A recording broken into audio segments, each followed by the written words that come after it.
বন্দি সন্ধি সেঙ্গার আলাক ভাড়া করে নিয়ে আইছি। হ্যাঁ জামাতির ভাড়া করে নিয়ে আইছে, জালাল হইতে ভাড়া করছে। আর এই চেঙ্গারা আসিয়া মুখ কয়েছে কয়েছে বদি টাকা দে, নালে তোর ঘর বাড়ি জ্বালা দিবা এসে। বিপদ মুহূর্তে ওই লোকটা তো বাঁচে না, ওই বিপদ মুহূর্তে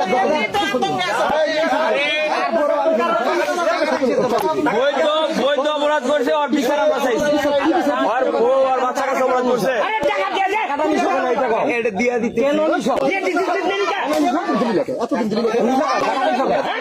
কথা কয় টাকা নিছ বাটপাড়ি করো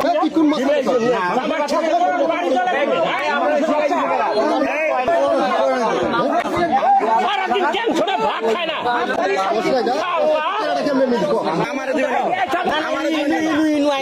আপনি নিছেন কার কাছে? কেন দিলেন না? এতদিন পর্যন্ত দিলেন না কেন? এখন কেন দিবেন আপনি? আপনি জামাত শিবিরের কথা বললেন, অসহায় লোক, ও তো অসহায় লোক, ওর স্বামী অপরাধ করছে, সে শাস্তি পাইছে। না না, সে তো অপরাধ করে নাই, আপনি তার কাছে কেন টাকা নিলেন? এটা তো আপনি অন্যায় করছেন।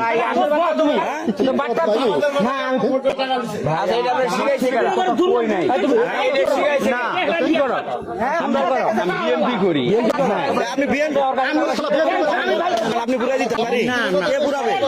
বাড়ি কে পুরাবে এটা বলেন? কে পুরাবো? পুরাবে কে? বাড়ি কে পুরাবে এটা বলেন? আর কিছু লাগা সরেন সরেন সরেন সরেন সরেন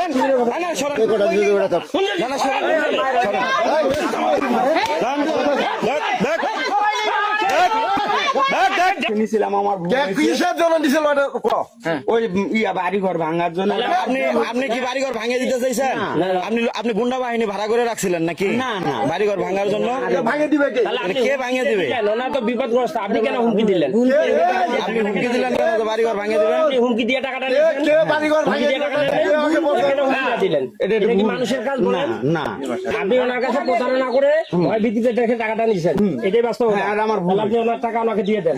এইরকম কাজ জীবনে করবেন, জীবনে করবেন না। যদি মায়ের সন্তান হয়ে থাকেন, এই যে আজকে একটা মা এসছে আপনার জন্য মাপ চাচ্ছে, কেন যাবে? আপনার লজ্জা করে না? মরে যাওয়া তো অনেক ভালো ছিল আপনার।